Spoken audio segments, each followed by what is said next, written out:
Balake. Where is Balake at? My name's Blake. Blake? What?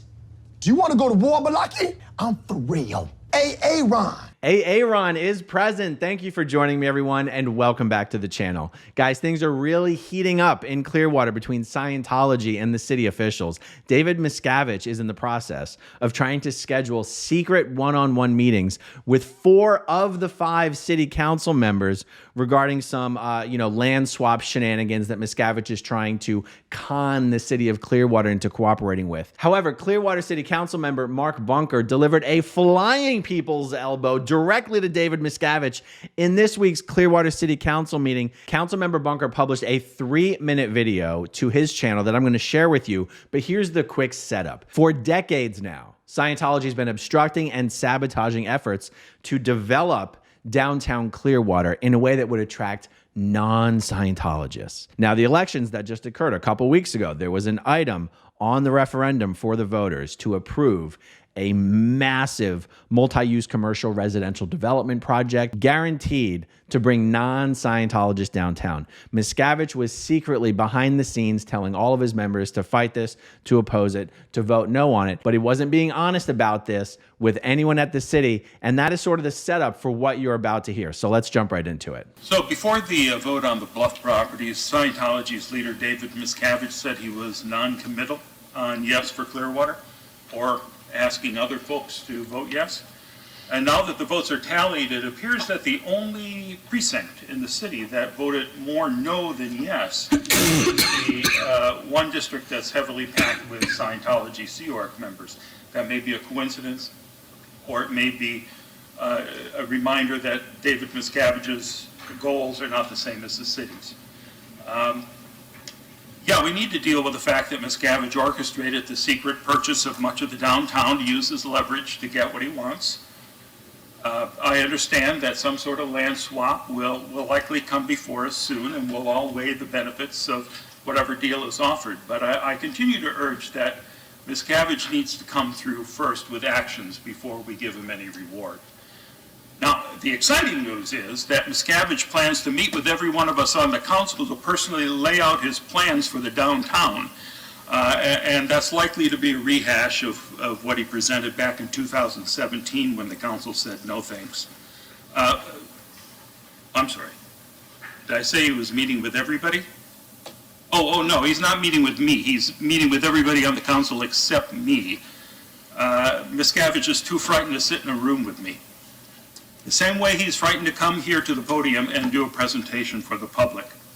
And this is a man who's the head of a multi-billion-dollar conglomerate whose entire sales pitch is, we make the able more able.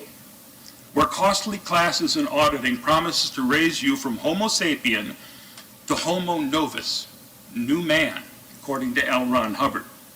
And Hubbard said communication is the universal solvent. And he also wrote that which a person can confront, he can handle. And the first step to handling anything is gaining an ability to face it. But David Miscavige can't face me.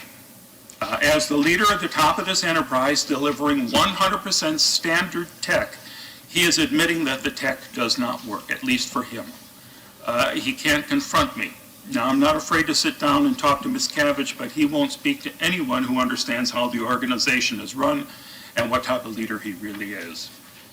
I look forward to hearing secondhand what Miscavige will allow to happen with the properties that he controls, but it's worth pointing out that sometimes when you pull back the curtain, there's a charming carnival huckster who just stumbled into being the Wizard of Oz. And sometimes when you pull back that curtain, you got Norman Bates dressed like his mom with a knife.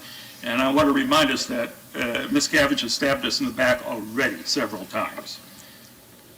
Thank you.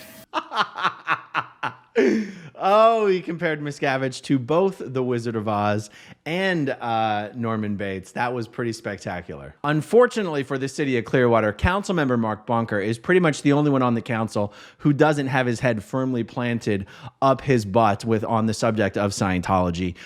Frank Hibbard, the mayor of Clearwater, he and his friends are hopelessly compromised by Scientology and their money. Frank Hibbard's friends, Mary Repper, Joe Burdett, Brian Ong's Jr., Ed Armstrong, Katie Cole, the Latvalas. They're all hopelessly compromised by Scientology.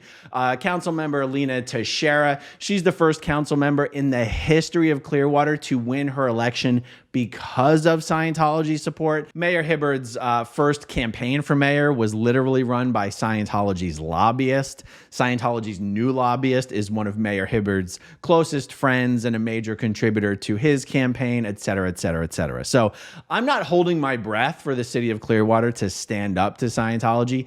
It would be nice. It would be nice if the city council showed a backbone. It would be nice if Mayor Frank Hibbard had some balls when he was up there on the dais speaking about Scientology. But I'm not really holding my breath. But look, the eternal optimist in me is still hoping that things will turn out okay for downtown Clearwater. But as long as Scientology's money is influencing city council votes, then we don't really have that much to hold out hope for.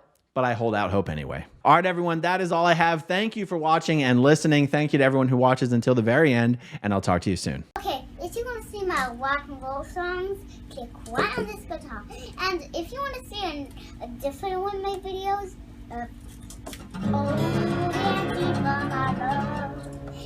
then you could click right inside here. If you have subscribed or not, subscribe.